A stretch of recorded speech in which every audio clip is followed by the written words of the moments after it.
Would you remember those when I would have sacrificed what you have to chase the life? What? 4 minutes. So I can't go. 'Cause I want this world.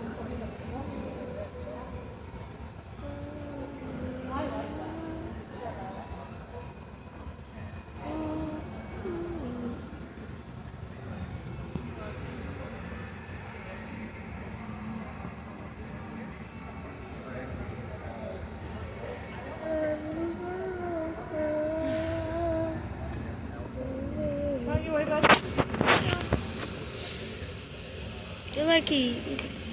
Let's eat. I don't think this is 3 more minutes until 12 o'clock. When are we eating lunch after this? We're going to go down for lunch after this show is over. okay. We saved seats for you guys. There's some really interesting. You guys have your stickers on your shirts? No. Somewhere. I don't remember. I You don't. lost yours? No, mine just fell off. Mine fell off as well. I don't know where it is. They're prone to falling. Oh. Well, they all know you're. Have you guys been here before? No. I hope you guys enjoy it. We have been.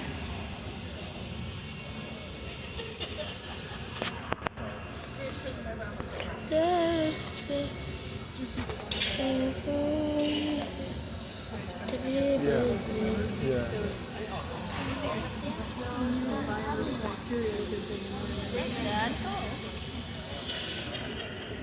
I didn't know what it was either.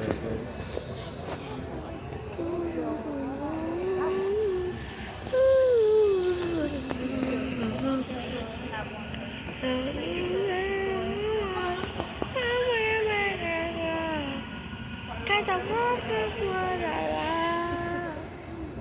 You know how some people go to roll everywhere? So we go bigger. Okay?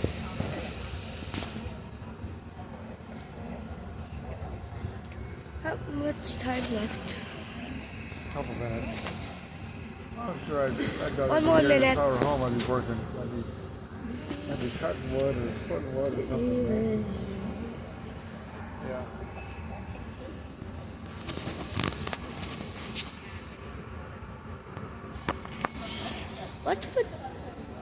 When are we gonna have dinner after this? You mean lunch? Lunch is going to be after this. Yeah. No, I was not talking about that. Sorry? I'm not talking about that. I was talking about when we're having dinner. Dinner at the campsite. Probably when we get back. When we get back, we'll start cooking dinner. So when are we going all the way to the top or something? We already went there. Oh, we are. Well, we're going to go, after this is all done, we're going to go to the fire tower. And then we're going to go back to the campsite for dinner. Eat dinner. We're gonna go eat lunch, and then we're gonna snoop around for a little bit, and then we're gonna read, go to the fire tower, and then we're It's going 12 o'clock.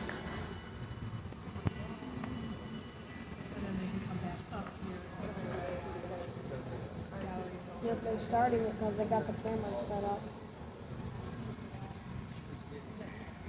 And they got the torch on.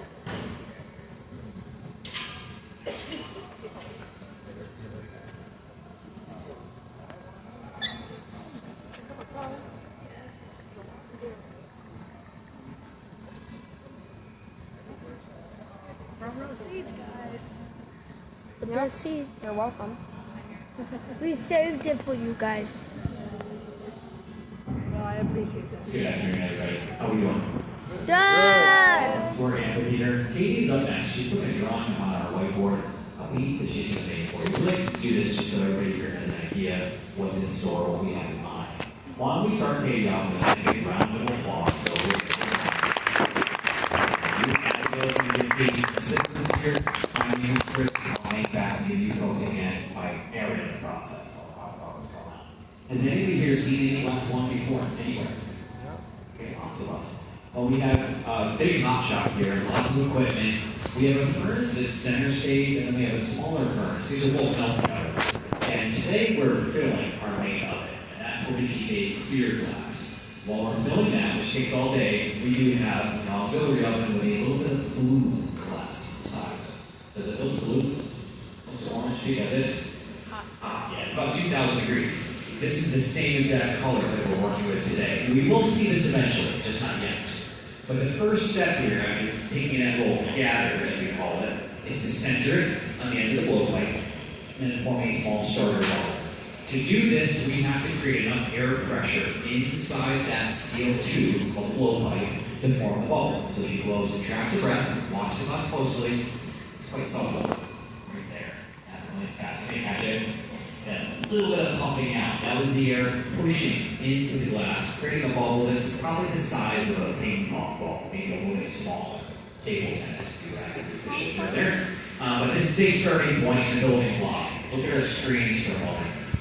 This is what it looks like when we dip into a furnace and gather glass. So the glass is sitting in the bottom in a big ceramic crucible, and at 2,100 degrees, it's kind of like a honey in a honey jar. That's the viscosity that we're dealing with.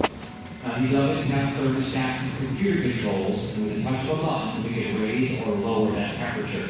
But that 2,100 Fahrenheit is perfect for us to gather the glass out.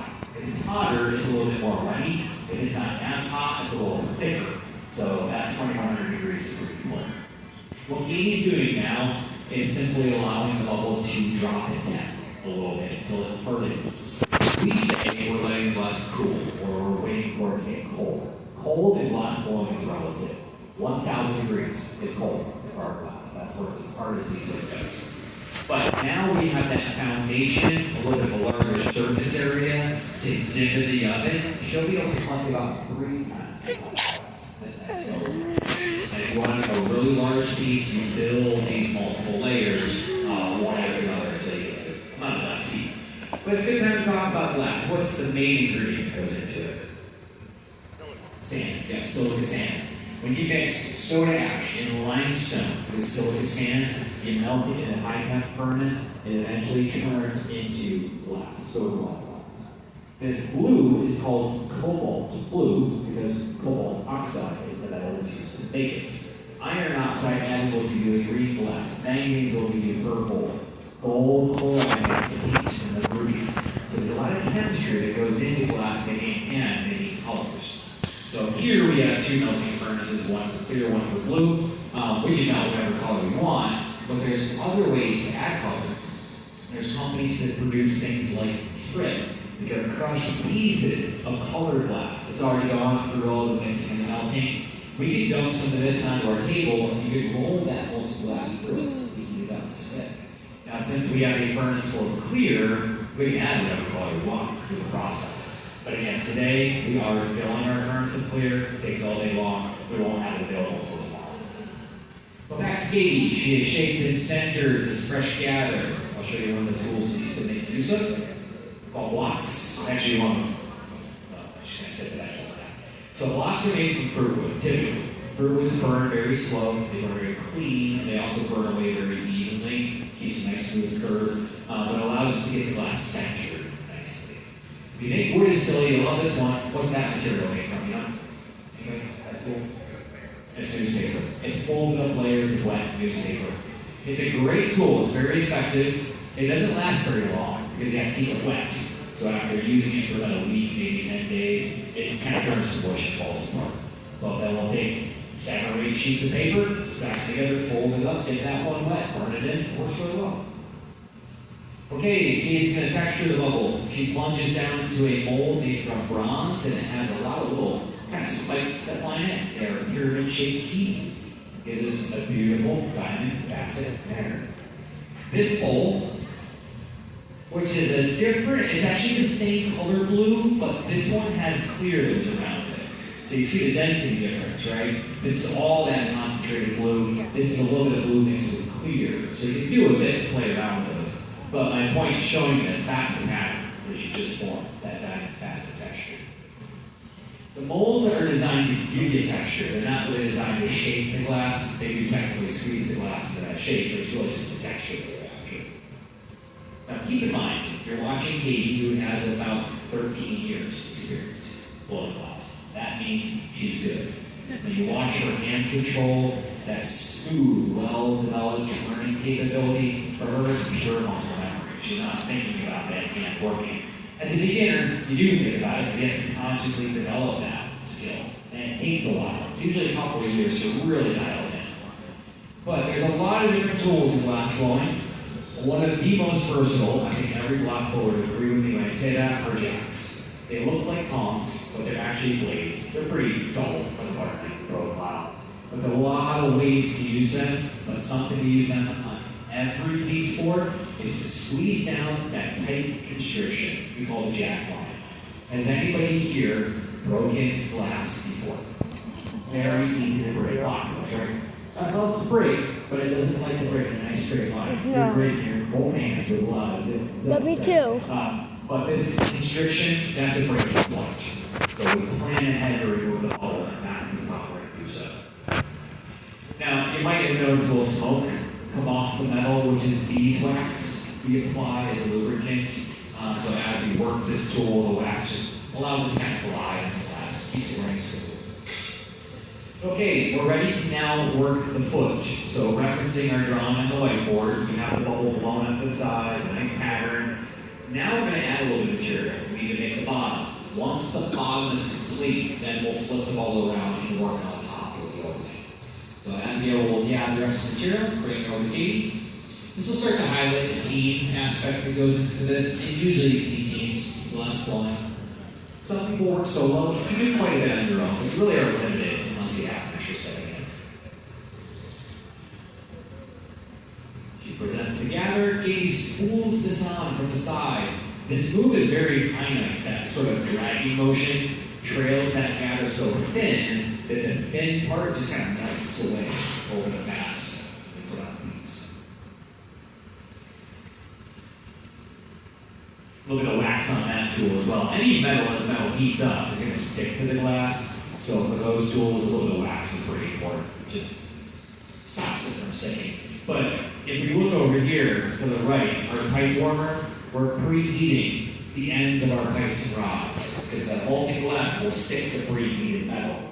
That being said, a lot of people ask us, why are you guys not wearing gloves? You're holding onto metal tubes with these high-temp furnaces. And everybody guess where you don't want to touch. Yes, garbage here is a good giveaway. These are all stainless steel. And as far as metals, stainless just doesn't transfer heat that well. It is a conductor, it's a metal, just a poor one. And you can see where that heat begins to taper off. And usually this is pretty accessible to hold on to. Now, if you're working on a piece for a long duration, the heat will work off a bit more. If you get heat with the furnace, when the level of glass gets lower, it'll heat up more. If it gets too hot for comfort, we come over to this little unit, fill the jaw full of water, run the pipe through it, cools it off for us. So it's a nice little thing to have. Okay, the time's come to flip this bubble around. We're done with the bottom. Now we need to work on the top. This is called a punty, just a little bit of glass shaped up on solid rod. We want to make sure that when you attach the punty to the foot, it's a temporary attachment. So the right shape and the right temperature are very important. That's what Abigail has managed by rolling on this metal table. Katie chills the foot a little bit with compressed air, just making sure it's stiff. Abigail presents the punty. Let's Katie do the attachment though. Katie's doing all the steering. Lining the punty up. And in a moment, we're going to turn to thermal shock. So a little cold steel on that line, and a quick tap to do it. Let's give her a big round of applause for that.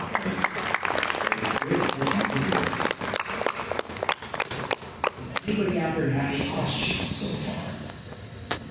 Yes? There was a hose connected at the end of that one pipe. The hose. Yeah, I did talk about that when Katie was using it. Did anybody catch that? She used this hose attached to the mouthpiece of the pipe. Down in front of the seat here is a foot pedal. When we press that foot pedal, air pressure goes through that hose. So she was blowing the bubble up larger by simply tapping that pedal. It's a system that we installed to get us through the pandemic. So So on our staff, we're working and we have a mask wearing requirement. You can't blow glass through a mask. You have so